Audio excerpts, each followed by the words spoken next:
Salah scored 2 goals at Anfield. That brings his total since his summer move from Roma to 43. Our sport correspondent Lance Santos is at Anfield and tells us why the match was so controversial.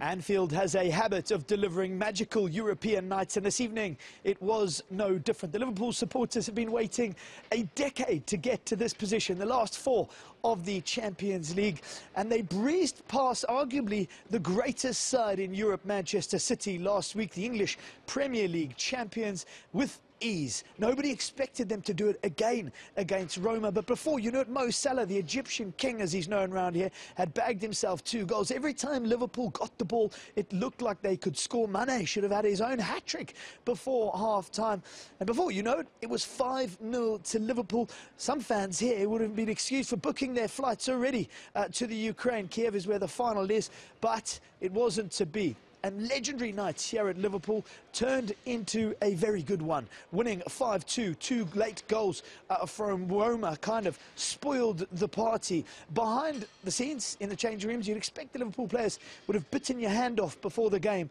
for that result. But I walked past James Milner, his body language not looking like someone with one foot in the final, but rather that they let something go. Jurgen Klopp took Mo Salah off with a bit of time left to go, and I think some of the fans would have been a bit disappointed with that. Speaking of the fans, there was huge controversy before the match. To my left is the famous cop, and before the game, as hordes of Liverpool fans were coming in, around 80 or so Roma fans in no colour, nothing identifiable, seemed to have snuck through the police cordon and attacked the Liverpool fans, and some of them seriously injured.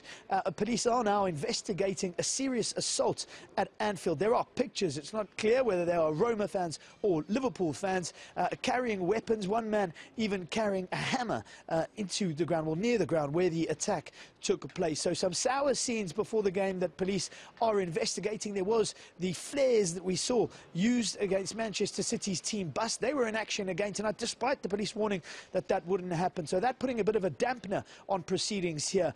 But as for the night at Anfield, well, it was Liverpool's 5-2. They would have taken that scoreline before the game. They would have had one foot into the final, but it's probably not job done. We know what Roma can do. A stat